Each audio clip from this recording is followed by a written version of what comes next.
जय हिंद साथियों, आपके अपने ऑनलाइन प्लेटफॉर्म लाइव गुरुकुल में आप सभी का एक बार फिर से हार्दिक स्वागत एवं अभिनंदन है। साथियों, आज की इस हिंदी व्याकरण की क्लास में हम विलोम शब्द पढ़ने वाले हैं, जो कि आपकी आने वाली उन सभी परीक्षाओं के लिए काफ़ी महत्वपूर्ण होंगे जिनमें हिंदी से प्रश्न पूछे जाते हैं। ठीक है, तो साथियों, क्लास शुरू करने से पहले मैं यहाँ आपको एक चीज़ क्लियर करना चाहूँगा।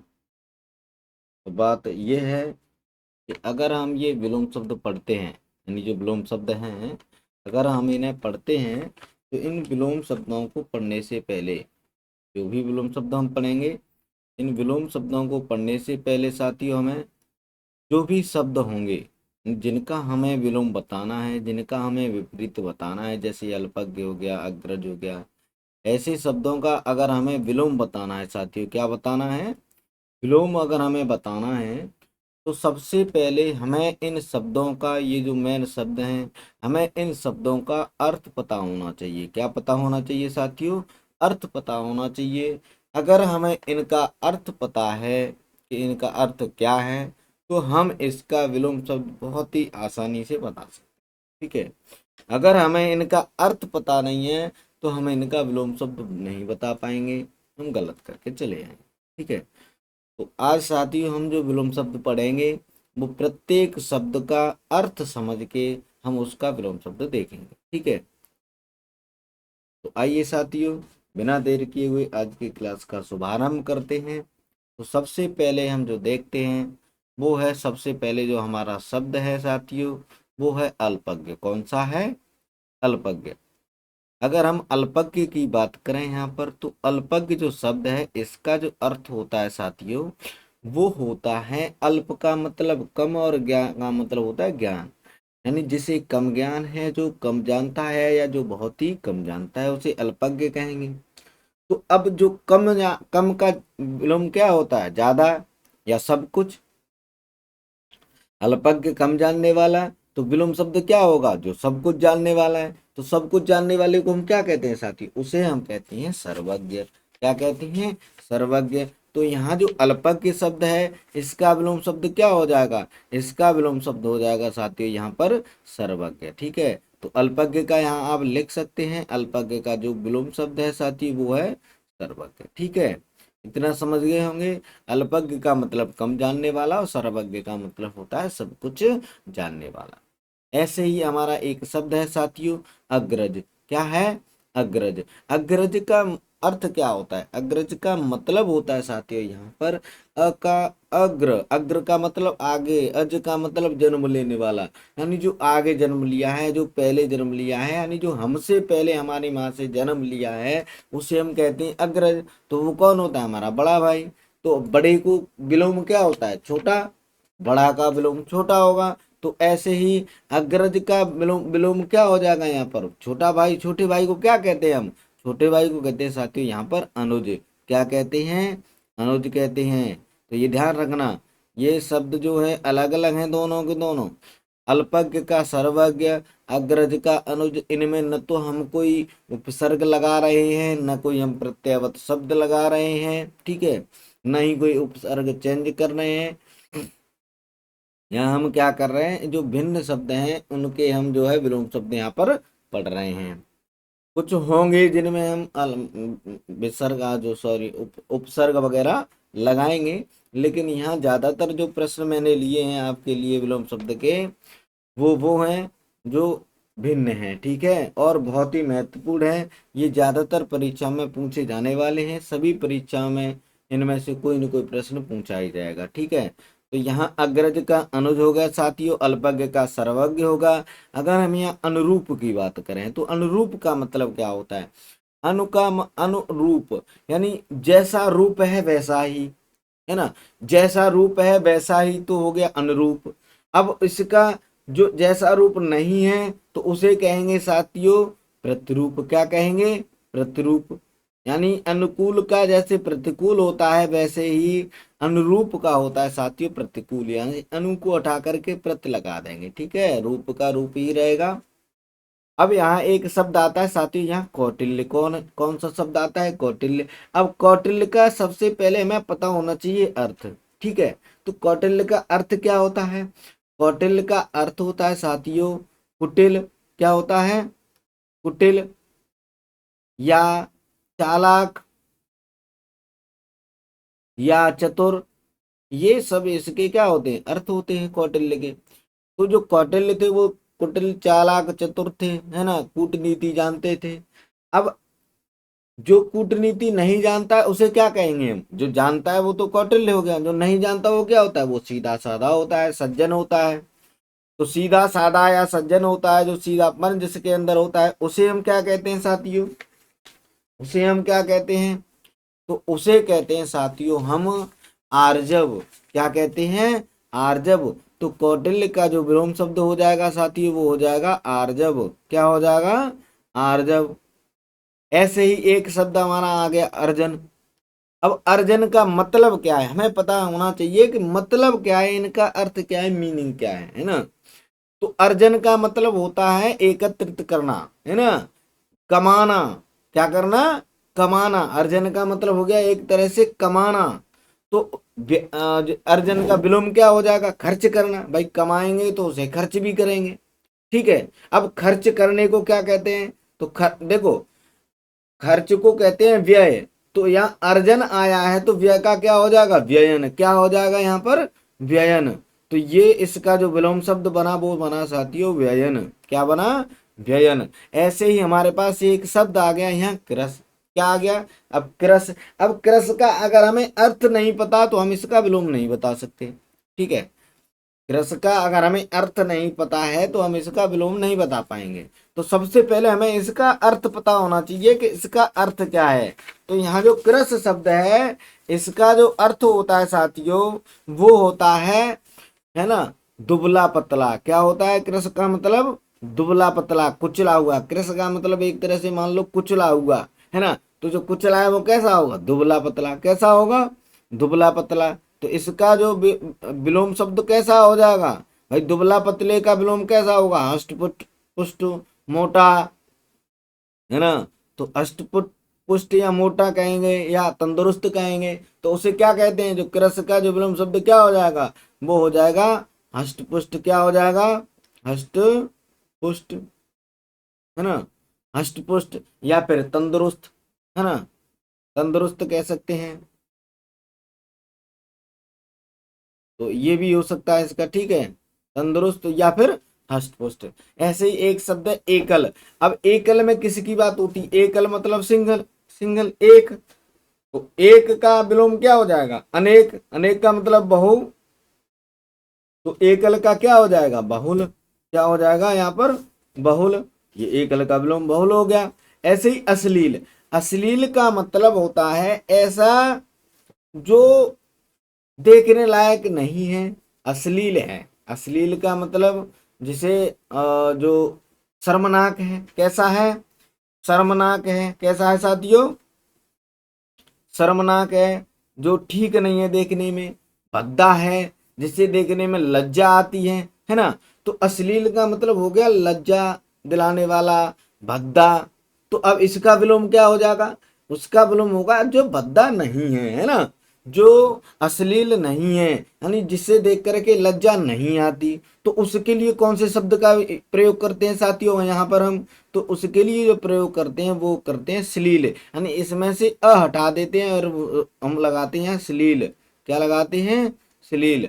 यानी जो श्लील होता है उसका मतलब होता है जो भद्दा नहीं है या जो अश्लील नहीं है। ठीक है। अब यहाँ एक शब्द आ गया तीक्ष्ण। क्या आ गया? तीक्ष्ण। अब तीक्ष्ण का मतलब होता है तेज। तीक्ष्ण का मतलब एक तरह से होता है तेज धार का, तेज धार वाला, है ना। तो तीक्ष्ण का क्या हो जाएगा? कुंठित। क्या हो जाएगा? कुंठित,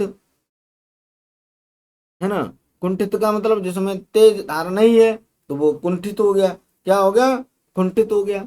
अब यहाँ एक शब्द, यही एक शब्द आ रहा है, आगे शब्द है साथियों अनुरक्त। अब अनुरक्त का मतलब क्या होता है ना, पता होना चाहिए हमें अर्थ क्या है इसका अर्थ, तभी आप बता पाओगे। पता है आपको? अनुरक्त जो शब्द होता है उसका सीधा सा मतलब होता है, इसका जो अर्थ होता है वो होता है कि ऐसा कोई व्यक्ति जो सांसारिक भोग विलासों में लिप्त है उसे कहते हैं हम अनुरक्त। यानी जो सांसारिक सुख, वैभव, है ना, भोग विलास, इन सभी चीजों में जो लगा हुआ है, सांसारिक सुख में लगा हुआ है, उसे कहते हैं हम अनुरक्त। ठीक है, तो अब ऐसा कौन सा है जो सांसारिक भोग विलासों में, है ना, उस नहीं लगा है, सांसारिक सुख वैभव नहीं ले रहा है, तो उसे कहते हैं साथियों विरक्त। क्या कहते हैं? विरक्त, है ना, उसे हम कहते हैं विरक्त। तो इसका विलोम हो जाएगा, अनुरक्त का हो जाएगा साथियों यहाँ पर विरक्त। क्या हो जाएगा? विरक्त। ऐसे ही यहाँ अगला एक साथियों शब्द आ गया निषिद्ध। अब यहाँ एक चीज और देखना, जैसे अनुरक्त का तो विरक्त हो गया, अगर यहाँ शब्द आ जाए अनुरागी, अनुरागी, तो अनुरागी का विलोम क्या हो जाएगा भाई? अनुरागी वही होगा जो संसारिक भोग विलास में लगा हुआ है, तो उसका हो जाएगा यहाँ पर वैरागी। क्या हो जाएगा? वैरागी। जैसे अनुरक्त का विरक्त, तो अनुरागी का भी वैरागी। ये ध्यान रखना, बहुत ही महत्वपूर्ण है। ठीक है, ये जो विलोम शब्द हैं, ये किसी न किसी परीक्षा में आए हुए हैं, और इन्हीं में से जो परीक्षाएं होंगी 110% विश्वास है कि इन्हीं में से सारे के सारे प्रश्न आपके विलोम शब्द के आएंगे। ठीक है, तो यहाँ जो हमारा अगला शब्द है साथियों, देखिए ये है निषिद्ध। अब निषिद्ध का मतलब क्या हुआ है? निषिद्ध का मतलब हुआ है कि जिसे हमने रोक दिया है, जिसे हमने रोक दिया है ना, जिसे हमने रोक दिया उसे कहेंगे निषिद्ध। अब जिसे नहीं रोका है, जो चल रहा है, जिसे हम होने दे रहे हैं, अब होने किसको देंगे? जो सही होगा, है ना, जो कानून ठीक होगा, उसे तो हम होने देंगे। अब जो कानून ठीक नहीं है, कानूनी रूप से सही नहीं है ना, तो उसे हम क्या कर देते हैं? निषिद्ध कर देते हैं, यानी उसे हम रोक देते हैं, तो उसे हम निषिद्ध कहते हैं। तो जो कानूनी रूप से होने लायक है उसे हम क्या कहेंगे साथियों? जो कानूनी रूप से होने लायक है उसे हम कहते हैं विहित। क्या कहते हैं? विहित। तो निषिद्ध का विलोम हो जाएगा साथियों, सही जो विलोम शब्द होगा वो होगा विहित है। ऐसे ही एक शब्द है ओजस्वी। ओजस्वी का मतलब क्या हो गया? ओजस्वी वो होता है जिसके चेहरे पर, जिसके मुख पर लालिमा हो, कांति हो, ओज हो। ओज यानी जो सांसारिक, जो वैरागी होते हैं ना, वैरागी, जिसे सांसारिक जो भोग विलास हैं, सुख संपत्ति है, इनसे कोई मतलब नहीं होता है ना, तो वो तेज को प्राप्त करते हैं, तो उनको हम तेजस्वी या ओजस्वी कहते हैं, है ना। तो अब जिनके चेहरे पर ये चीज नहीं है उन्हें हम कहते हैं कांतिहीन। क्या कहते हैं? कांतिहीन। तो वो हो जाएंगे कांतिहीन, है ना। विलोम शब्द इसका क्या हो जाएगा? कांतिहीन। अब यहाँ एक शब्द आ गया अवनी। अब अवनी का मतलब क्या होता है? अर्थ पता होना चाहिए ना। तो अवनी का मतलब होता है साथियों धरा या भूमि। क्या होता है? धरा या भूमि या पृथ्वी, है ना, ये सब इसके क्या है? अर्थ हैं अवनी के। तो अब विलोम क्या हो जाएगा? आकाश। अब आकाश के पर्यायवाची देखो, जो अवनी है, जो तत्सम है, तो इस अवनी का जो विलोम होगा वो आकाश का विलोम, आकाश का भी तत्सम होगा, तो आकाश का क्या हो जाएगा यहाँ पर? अंबर। क्या हो जाएगा? अंबर। यानी जिस कैटेगरी का जो हमारा शब्द है उसी कैटेगरी का हमारा जो है विलोम होना चाहिए, तभी बिल्कुल सही माना जाएगा, सटीक। वैसे तो अवनी का धरा यानी भूमि या पृथ्वी है, तो अवनी का आकाश भी हो सकता है, लेकिन इसकी एग्जैक्ट कैटेगरी क्या है? अवनी जो जिस रूप में है उसी रूप में हम आकाश को लेंगे, तो आकाश का हो जाएगा यहाँ पर अंबर। ऐसे ही यहाँ एक शब्द आ गया गुरु। अब गुरु के यहाँ पर अर्थ कई होते हैं। एक गुरु का अर्थ होता है यानी जो हमें ज्ञान दे, यानी ज्ञान देने वाला। क्या होता है? एक गुरु होता है ज्ञान देने वाला, ज्ञान देने वाला होता है।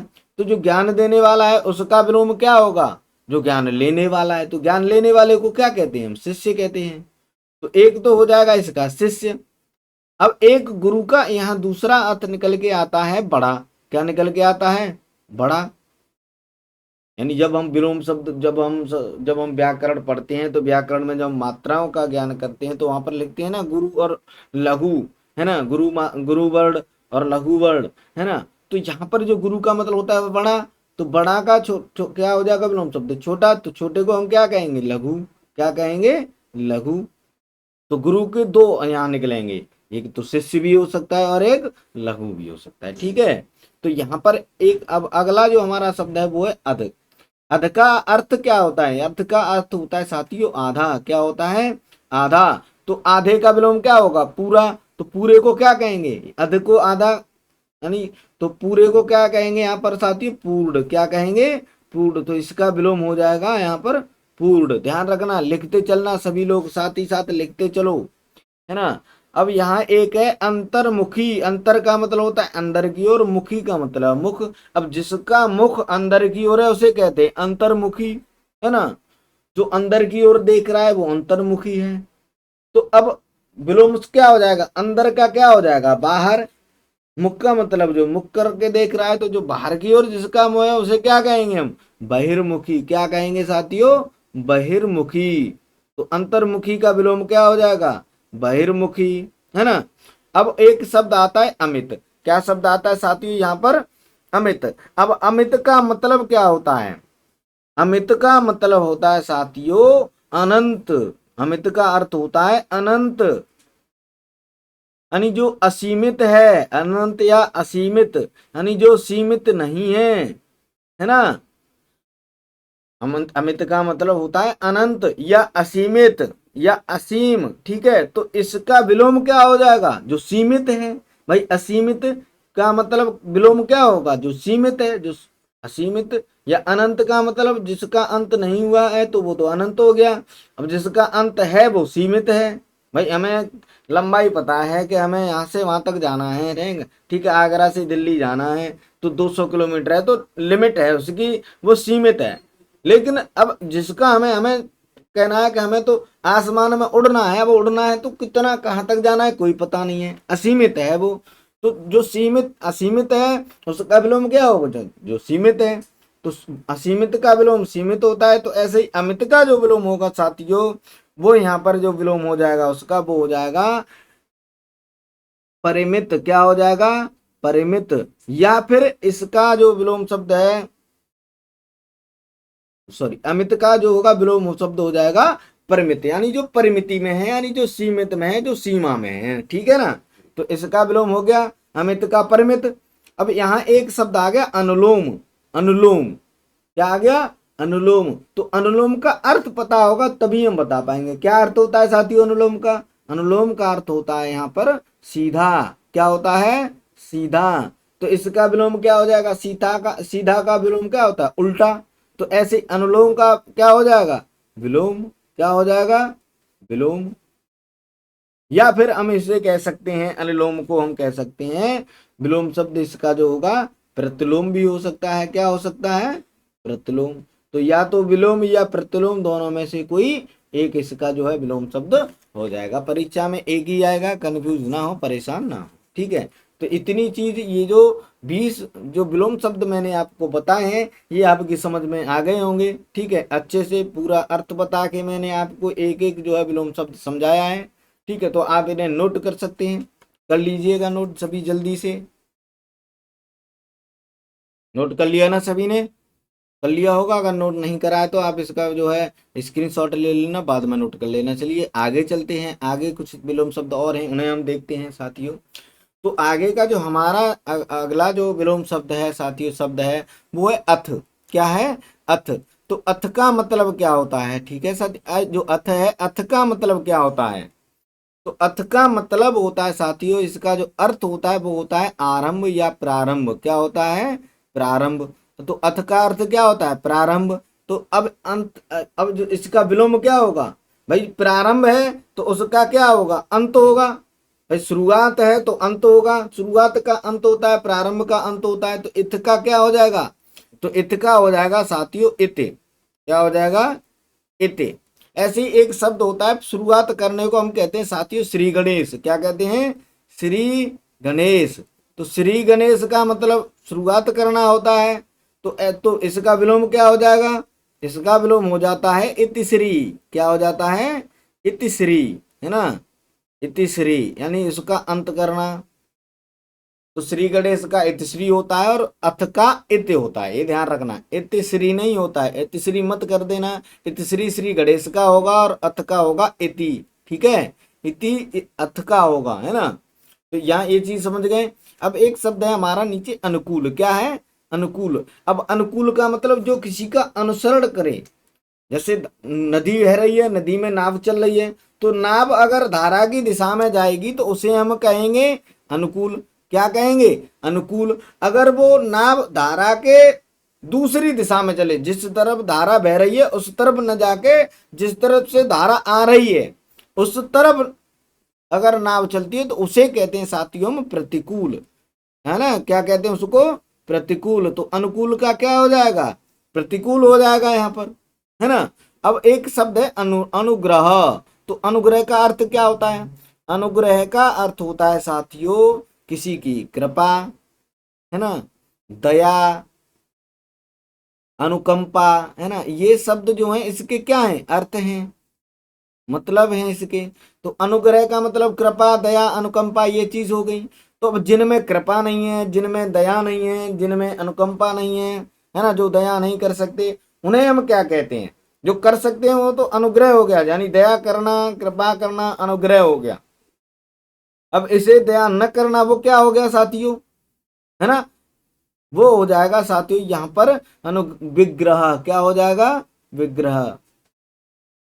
यहाँ ध्यान रखना, अनुग्रह का मतलब जो है जो कृपा या दया हो गया, अनुकंपा हो गया। जबकि विग्रह का मतलब देखो दो होते हैं यहाँ पर, एक होता है अलग होना या अलग करना, और एक होता है साथियों झगड़ना या अत्याचार करना, अत्याचार।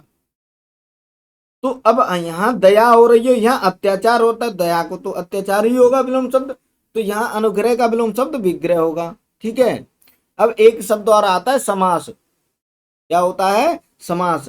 तो जब हम दो शब्द, जब कुछ शब्दों को मिलाते हैं तो समास होता है, जब हम उन्हें अलग करते हैं तो उसे क्या कहते हैं, विग्रह। तो वहां अगर समास आता है तो इसका जो विलोम हो जाएगा साथियों वहां पर विग्रह हो जाएगा। क्या हो जाएगा, विग्रह हो जाएगा। लेकिन अगर अनुग्रह है तो उसका भी विग्रह होगा, क्योंकि विग्रह का मतलब होता है अत्याचार या झगड़ा।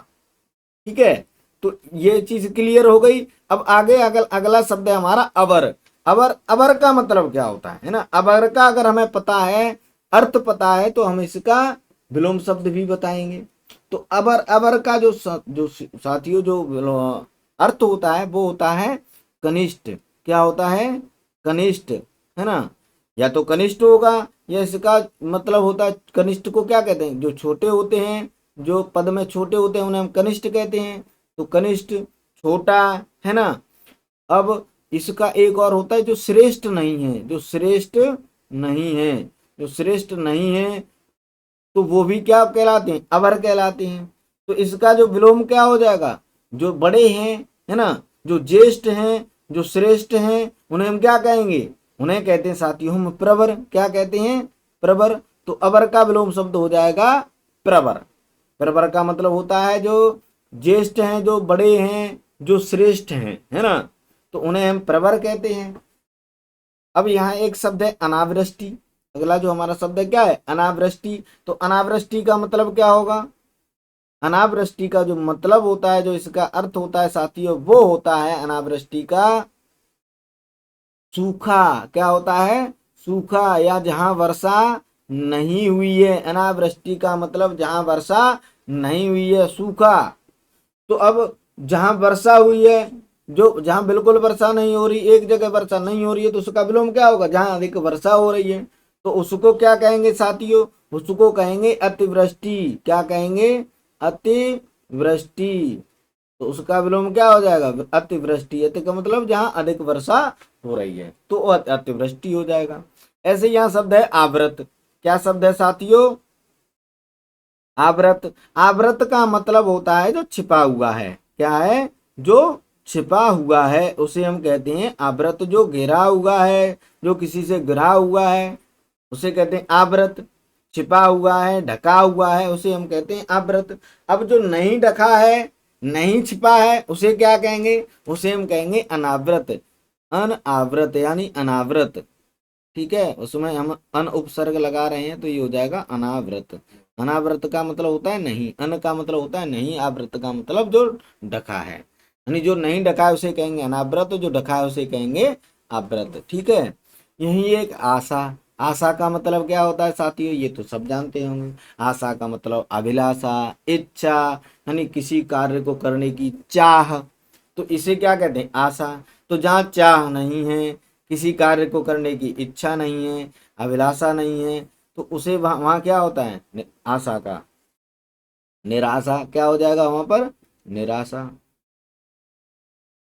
यानी जब मन के अंदर किसी व्यक्ति के कोई कुछ करने की आशा नहीं रहती उसे, तो उसे क्या कहते हैं, निराशा। ठीक, क्या कहते हैं, निराशा। जब वो निराश हो जाता है तो उसको निराशा ही है, उसे अब किसी कुछ करने की ना आशा ही नहीं है। ठीक है, तो अब एक शब्द है यहाँ पर आगत, है ना, क्या है, आगत। अब आगत का मतलब क्या है, आगत हमें इसका अर्थ पता होना चाहिए। एक देखो यहाँ दो शब्द होते हैं, एक होता है आगत और एक होता है विगत।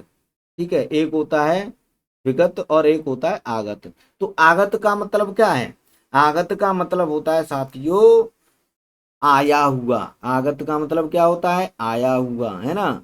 तो आया हुआ जो है उसे आगत कहेंगे, है ना। तो अब जो आया नहीं है वो इसका विलोम हो जाएगा। आगत हो गया आया हुआ, और जो आया नहीं है वो इसका विलोम हो जाएगा, तो उसे हम क्या कहेंगे, अनागत। क्या कहेंगे, अनागत। तो इसका विलोम हो गया अनागत, आगत का विलोम हो गया अनागत। अब यहाँ एक शब्द आता है आगत के साथ में विगत। तो कभी कभी क्या करते हैं साथ, बहुत सारे जो लोग हैं, साथी हैं, विद्यार्थी हैं, वो जो परीक्षा में जाते हैं तो वो देखते हैं आगत आ गया, उसमें ऑप्शन में दे देगा विगत, तो कहेंगे आगत यार, तो इसका विलोम तो विगत हो जाना चाहिए, क्योंकि इसमें लग रहा है ना, केवल लग रहा है, हमें अर्थ नहीं पता है। अगर हमें अर्थ पता होगा तो हम विगत लगाएंगे नहीं। तो यह मैं आपको विगत का अर्थ भी बता देता हूँ। आगत का मतलब होता है आया हुआ, और विगत का मतलब होता है बीता हुआ। क्या होता है, बीता हुआ। ठीक है, बीता हुआ इसका अर्थ होता है विगत का। तो विगत आगत का नहीं होगा, विगत जो शब्द है वो बीता हुआ है। तो इस विगत का जो यहाँ पर अगर हम विलोम विलोम शब्द लेंगे तो उसका हो जाएगा, विगत का हो जाता है साथियों। यहाँ मैं लिखा देता हूँ, ऊपर यहाँ लिखा देता हूँ, जो विगत है उसका जो विलोम विलोम शब्द हो जाएगा,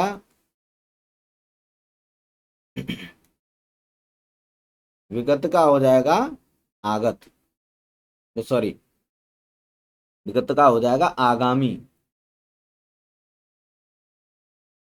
यानी जो बीता हुआ है उसे विगत कहते हैं, और जो आने वाला है उसे हम कहते हैं आगामी। ठीक है, अब जो आया हुआ है उसे आगत कहते हैं, और जो आया नहीं है उसे हम कहते हैं अनागत। ठीक है, तो ये चीज ध्यान रखना। अब यहाँ एक शब्द आ गया साथियों, आमिष। क्या आ गया, आमिष। अब आमिष क्या है, आमिष क्या है, तो आमिष कहते हैं साथियों, किसे कहते हैं पता है तुम्हें, आमिष कहते हैं जिसमें मांस है, जिसमें मांस है, यानी ऐसा भोजन जिसमें मांस है ना, जो मांसाहार है उसे हम कहते हैं आमिष। तो विलोम क्या हो जाएगा, जिसमें मांस है वो आमिष, जिसमें मांस नहीं है उसे हम क्या कहेंगे, उसे हम कहेंगे निरामिष। क्या कहेंगे, निरामिष। ध्यान रखना, निरामिष कहेंगे उसे। ये सारी चीजें जो मैं आपको लिखाता जा रहा हूं सभी साथ साथ लिखते चलिए। ठीक है, तो आमिष का मांस वाला हो गया, और निरामिष का हो गया जिसमें मांस नहीं है। अब यहाँ एक शब्द और आ जाता है, ये आमिष तो हो गया तुम्हारा जो है मांस है। अब इसमें इसी के समान दिखने वाला एक शब्द आता है अमिष। क्या होता है साथियों, अमिष एक शब्द होता है, अमिष। यहाँ लिखा देता हूँ, चलो यहाँ दिख नहीं रहा है ना। एक शब्द होता है अमिष। क्या होता है, अमिष। अब अमिष का मतलब क्या होता है, जो छल कपट करने वाला, जो छल कपट ना हो, जहां पर जो निश्चल हो। अमिष का मतलब होता है जहां पर छल कपट नहीं है, जिसके अंदर छल कपट नहीं है और निश्चल है, उसे हम क्या कहते हैं साथियों, अमिष कहते हैं, है ना। तो यहाँ हमें ध्यान रखना है, हमें आमिष जो है, आमिष का निरामिष होता है, अमिष का नहीं। ठीक है, तो हमें अमिष का विलोम शब्द निरामिष नहीं लगाना। ठीक है, तो ये चीज यहाँ समझ में आ गई होगी। आगे देखते हैं साथियों, आगे हमारा जो शब्द है वो है आदर। क्या है, आदर। आदर जो शब्द है साथियों, इसका विलोम क्या हो जाएगा, तो हमें इसका पता होना चाहिए। तो आदर का मतलब होता है सम्मान। क्या होता है? सम्मान, है ना। किसी का जब हम स्वागत करते हैं, सम्मान करते हैं, तो उसे हम आदर कहते हैं। तो अब विलोम शब्द क्या हो जाएगा?